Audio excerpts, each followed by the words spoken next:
या बातमीचे प्रायोजक आहेत अरमान अत्तर अँड परफ्युम्स, मक्का मस्जिद समोर, ताज कॉम्प्लेक्स बेसमेंट, बिजापूर बेस, सोलापूर. पुण्यातील वाघोली परिसरात फुटपाथवर झोपलेल्या 9 जणांना डंपरने चिरडल्याची घटना समोर आली आहे. या अपघातात तिघांचा दुर्दैवी मृत्यू झाला असून अपघाताने सगळीकडे खळबळ उडाली आहे. पुण्यातील वाघोली परिसरातील केसनंद फाट्यावर एका भरधाव येणाऱ्या डंपरने फुटपाथवर झोपलेल्या 9 जणांना चिरडले. यामध्ये 3 जणांचा जागीच मृत्यू झाला. या दुर्घटनेतील मृतांमध्ये 2 बालकांसह त्यांच्या नातेवाईकांचा समावेश आहे. 6 जण गंभीर जखमी झाले आहे. तिघांची प्रकृती चिंताजनक आहे. रात्री 12 ते 1 च्या सुमारास वाघोली चौकातील पोलीस ठाण्यासमोर ही घटना घडली आहे.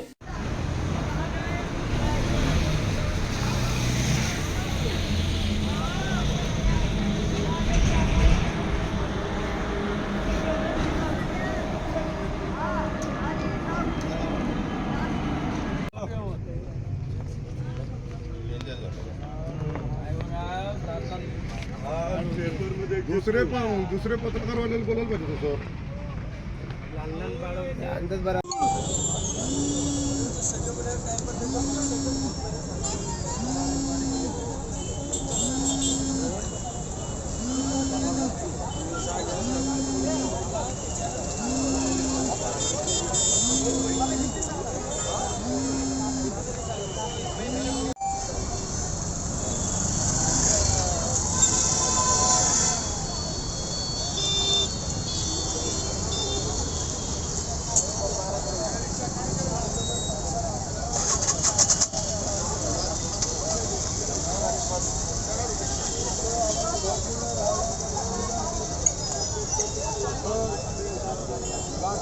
पैसे मिळाले आमचं न ते आम्ही खाऊन घेतलं ना ते कुठं पैसा मिळाला.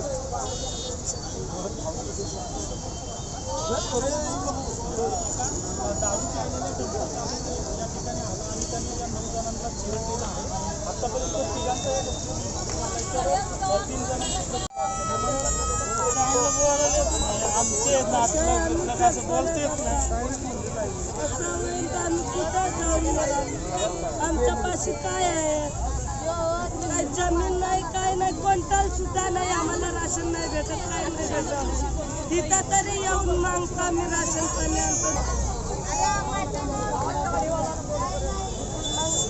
बेरोजगार माणूस माझ्या पाहिजे नाही. किती जण लोक टोटल आले तिकडे? आम्ही 40 लोक. कशासाठी आलात? काम भेटते म्हणून आलो. बिगारी काम करत होतो आम्ही पहिले 4 वर्षापूर्वी. मग राहायला इथेच इथंच म्हणजे इथूनच हे 4 वर्ष झाले सर. इथून आम्ही कुठं गेलो नाही, कुठं हल्लो नाही.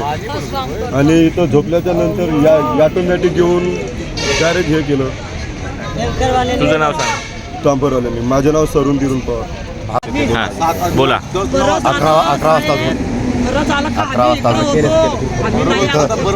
तिथं 10 वाजता टँकर निघाला.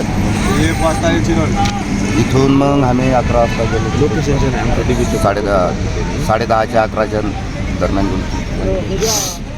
मग आम्हाला झोप येऊन गेली. झोप आल्याच्या नंतर आपगे बस तिथून 1 वाजता आपगे ट्रक टाकून दिला. मग मले चवीतून उठलो. मग झोपेतून उठलो. पोट्याले पकडायला गेलो. पोट्यानं जीव सोडून दिला. पोरीच्या तोंडातून रक्त लायण्या. मायाला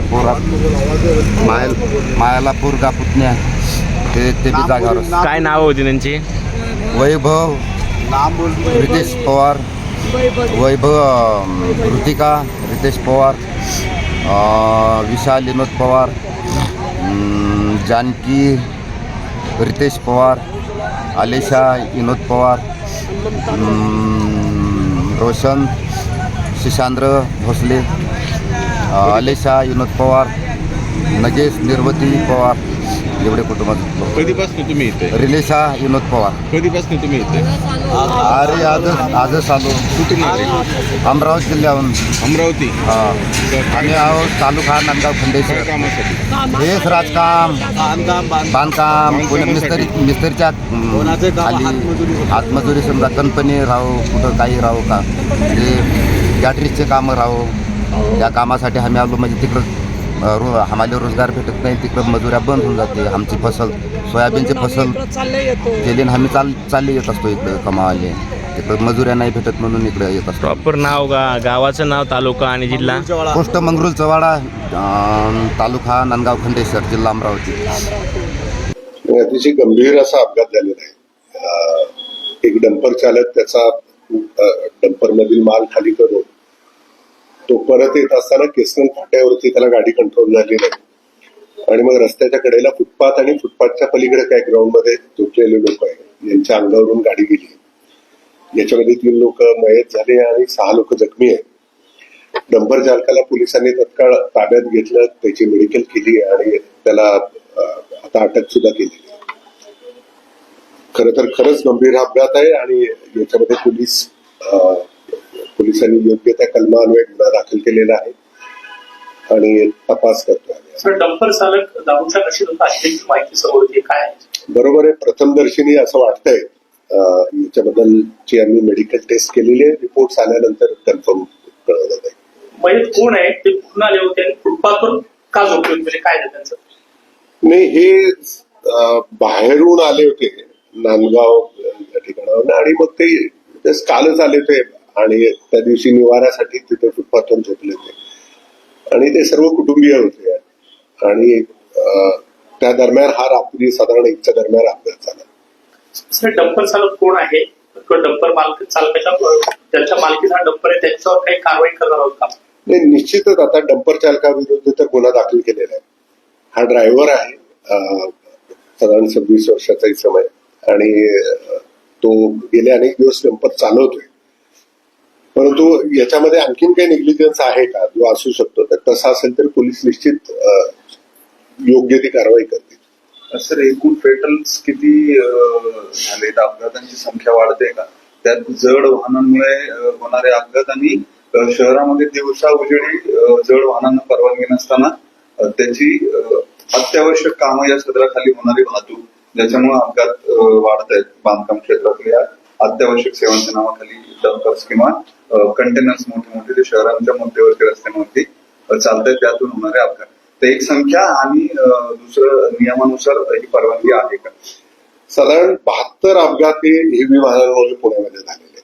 परंतु आपल्याला कल्पना असेल की पुण्याला रिंग रोड नसल्यामुळे जो मेजर जड वाहतूक चालते ती आपल्या बेंगलोर मुंबई बायपास रस्त्याने. याच्याशिवाय शहराच्या मध्यवर्ती एरिया सोडून बाकीच्या एरियामध्ये बंधनं नाही आहेत, पण मध्यवर्ती एरियामध्ये हेवीला बंधनं आहेत, त्या ठिकाणी वाहतूक केली जात नाही.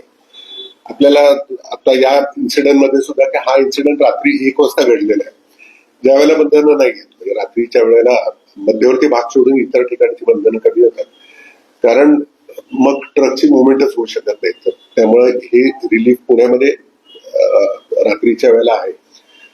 साधारण 72च्या आसपास अपघात आतापर्यंत झालेले आहेत, ज्याच्यामध्ये हेवी वाहनांचा समावेश आहे, याच्यामध्ये 15 डंपरचाही समावेश आहे आणि हे सगळे शहराच्या आउटस्कर्ट्स वरती आहेत. म्हणजे हे झालेले अपघात पण आउटस्कर्ट वरती आहेत आणि ज्या ठिकाणी परवानगी असलेल्या रस्त्यावरतीच झालेले आहेत. तरी सुद्धा याच्यावरती आणखीन काही निर्बंध आणता येतील का, या संदर्भामध्ये आम्ही निश्चित विचार करतो. सर, जे मजूर अड्डे तयार होत आहेत आउटस्कर्ट्स मध्ये, ऍक्च्युली ते बेकायदा आहेत? म्हणजे त्याच्यासाठी काही तिथे रिझर्वेशन नाही आहेत किंवा बाहेरून येणारे हे मजूर अशा पद्धतीनं रस्त्याच्या आजूबाजूला कुठल्याही सुविधा नसताना स्टेशन होतात किंवा राहतात आणि या अशा घटना सुद्धा अनेकदा घडतात किंवा राहतात. लॉ अँड ऑर्डरचे इश्यू सुद्धा तिथे पाहायला मिळतात. भांडणं मारामारी असतील, पिक पॉकेटिंग असेल किंवा महिलांच्या संदर्भातले गुन्हे सुद्धा थोड्याफार प्रमाणानं घडतात. बऱ्याच आउटस्कर्ट्स मध्ये शहराच्या चारही बाजूंना हे असे मजूर अड्डे तयार होताना दिसत आहेत अचानक आणि मग ते पुन्हा म्हणजे हंगामी तयार. नाही, पण याच्यामध्ये जर बघितलं असेल तर हे अचानक काल आलेले लोक होते, त्यांना निवारा कुठं मिळाला नाही म्हणून त्या ठिकाणी ते राहिले. काही लोक त्या ठिकाणी राहतात, ही बाब सुद्धा बरोबर आहे. परंतु खरं तर याच्यामध्ये त्यांचा काही दोष नाहीये. अपघात जो झाला हा फुटपाथवरती गाडी चढून ते एका ठिकाणी झोपले होते त्या ठिकाणी झाला. हा विषय खरं तर वेगळा आहे, परंतु विचार करायला लावण्यासारखा आहे, कारण याच्यावरती पोलिसांकडून निर्बंध नाहीये. पण याच्यामुळे परिस्थिती निश्चितच धोकादायक निर्माण होते. तर त्या भागात त्या डंपरला आपण बंदी घातली होती का मागच्या काही दिवसांनी? नाही, याच्यावरती बंधनं आहेत आणि या बंधनाच्या अधीन राहूनच तिथे याचं कामकाज चालतं. काय सेक्शन लावले ड्रायव्हर आणि ते आता त्या डंपर मालकावर सुद्धा आपण काही केस नाही, बरोबर आहे. आपण 105 प्रमाणे गुन्हा दाखल केला आहे, culpable homicide not amounted to murder. याच्याबरोबरच आपण rash driving, drunk and driving आणि इतर जे जखमी झालेले आहेत यांच्यासाठी 125 हे सेक्शन्स लावलेले आहेत. या व्यतिरिक्त सुद्धा पोलीस तपास करतात की आणखीन काही जर याच्यामध्ये कोणाचा निग्लिजन्स दिसून आला तर त्या सर्वांवरती कारवाई होईल. इंजुरीजचा आकडा आणि पेटलचा आकडा 6 जण इंजुर्ड आहेत आणि 3 जण फेट.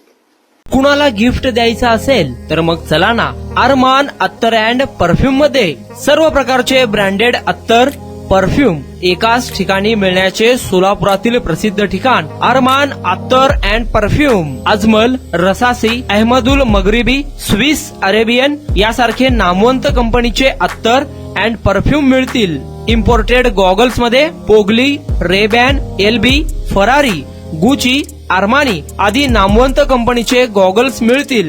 रॅडो, रोलेक्स, आर्मानी, एपी, हुब्लोट या कंपनीचे लेटेस्ट इम्पोर्टेड वॉचेस उपलब्ध.